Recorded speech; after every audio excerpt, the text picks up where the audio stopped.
တဲ့တဲ့လိုချင်းများအားလုံးရဲ့လက်တော့တဲ့အချိန်ကြီးနဲ့စတင်ကြပါရရှင်။ကျွန်တော်တို့စင်မြင့်ထက်မှာတကယ်ကိုသူတို့တွေဘလောက်တော့စူးစမ်းထားလဲကိုချင်းစာစိတ်ကလေးနဲ့ဒီနေ့အစီအစဉ်လေးတွေမှာ International 2025ပြီးတော့ကျွန်တော်တို့ Mrs. Sancheza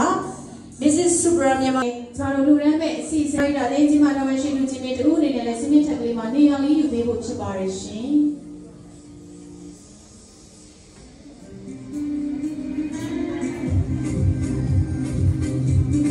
Okay, ကျွန်တော်တို့က Mrs. Subramanyam Organization ကြီးနဲ့အတူပြည်သူများရဲ့စုပေါင်းလူငွေ86သိန်းပဲဖြစ်ပါတယ်ရှင်။အားလုံးပဲလက်ခုပ်နဲ့တရားနဲ့ကုန်ပြပေးပါအောင်ရှင်။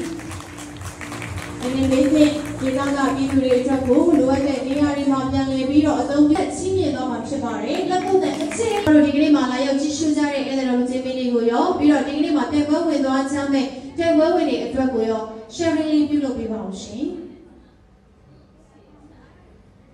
အားလုံးပဲနေပါတယ်တကယ်ကိုမှပေါ့ညီမမျိုးသမီးတွေအနေနဲ့ညီမမျိုးသမီးတွေအတွက်လည်းဂုဏ်ယူစရာကောင်းပါတယ်မိန်းကလေးတွေဆိုတာဒီအိမ်နောက်ပြီးဖို့ကြောင့်ပါပဲနေရဟုတ်ကဲ့ Mrs. Famous Award ကိုရရှိသွားတဲ့သူကတော့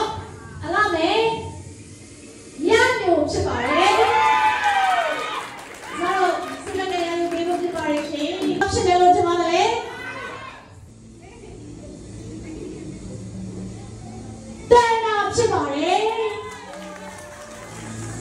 ဆုရှင်နေလာဦးဖြစ်ပါတယ်။ဟုတ်ကဲ့ကောင်းရှင်ပြန်ပြီးကြားရဖြစ်ပါလေ။ဖြစ်ပါတယ်။ Mrs. Supra Queen Winner ဆုဖြစ်ပါတယ်။ဘယ်သူရမယ်လို့ကျွန်မလည်းရှင်။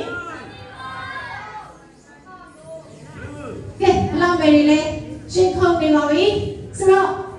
ကြီးညာပြီးကြပါလေ။ကျွန်တော်တို့ Mrs. Supra Queen Winner ဆုရှင်ကတော့Mrs. Supra Queen Winner Sushingaro Mrs.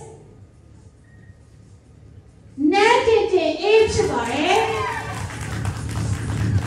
Achuwe no Yuarishi, Sarashini to Babu Tibare, Shini to Babu Tibare, Suchini Babu Adrago, She Dore Lamegaro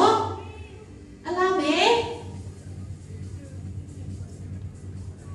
Sasa Out Chibareရှင်ဒီမှာနေရာလေးပြုဖြစ်ပါတယ်ရှင်ဘသူရရှိသွားမလဲဆိုတာကြီးညာပြီးတော့မှာဖြစ်ပါတယ်ဒီကနေ့ရဲ့ရေဒီယိုမြင့်ဆုံးဆုလည်းဖြစ်ပါတယ်ရှင်ဇာရို Mrs. Supra Queen Winner ဆုကိုဘသူရမယ်လို့ထင်ပါလဲ